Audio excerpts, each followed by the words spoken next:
আজকের টপিক হচ্ছে multiply your money through right investment plan with Hasan.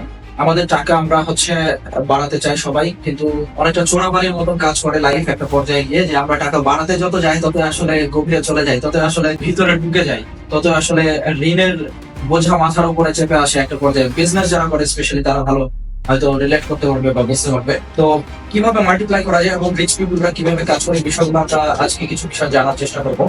এখানে আপনারা দেখতে পাচ্ছেন আমার বিষয়ে কিছু কথা, এটা অনেকেই জানেন। সেটা হলো যে আমি তিনটা আসলে সিস্টেম মিডিয়া, প্যাশন নেটওয়ার্ক এবং অ্যাসেট লিঙ্ক, তিনটা প্রতিষ্ঠান পরিচালনা করার চেষ্টা করছি। একটা ছোট বই লেখা আছে, বুকলেট অনলাইনে এটা শেয়ার করা হয়, যার নাম হচ্ছে stand out from the crowd. এখানে আমি শেখাই যে আসলে কিভাবে প্যাশনকে বিজনেস পরিণত করা যায় এবং প্রফিটেবল করা যায় সেটাকে। এ পর্যন্ত 4,000+ ইন্ডিভিজুয়ালকে লাস্ট 15 ইয়ার্স এ কাউন্সেলিং করার চেষ্টা করেছি এবং 30+ কোম্পানির সাথে কাজ করার সুযোগ হয়েছে আলহামদুলিল্লাহ, এবং এটা আস্তে আস্তে দিন দিন আরো বাড়ছে। আমার সবচেয়ে বেশি ভালো লাগে অ্যাজ এন ইনভেস্টর কাজ করতে। আমি ইনভেস্টমেন্ট এরিয়াটাকে বেশি পছন্দ করি। মানুষ 4 ভাবে ইনকাম করে, তার মধ্যে একটা হচ্ছে এমপ্লয়ি হিসেবে, আরেকটা হচ্ছে সেলফ এমপ্লয়েড, আরেকটা হচ্ছে বিজনেস ওনার হিসেবে, আর আরেকটা হচ্ছে ইনভেস্টর হিসেবে। ফলে আমার 4 নম্বরটাই বেশি পছন্দ as an investor. Business owner হতে গেলে অনেক পরিশ্রম করা লাগে, কাজ করা লাগে, কিন্তু ইনভেস্টর হলে কাজ এর পরিমাণ বেশ কমে যায়, খালি নলেজ বেসড কাজ হয়ে থাকে, ফলে পরিশ্রম অনেক কম করতে হয়। আমি অ্যাসেট লিঙ্ক যে আমার প্রজেক্ট আছে সেটার মাধ্যমে আসলে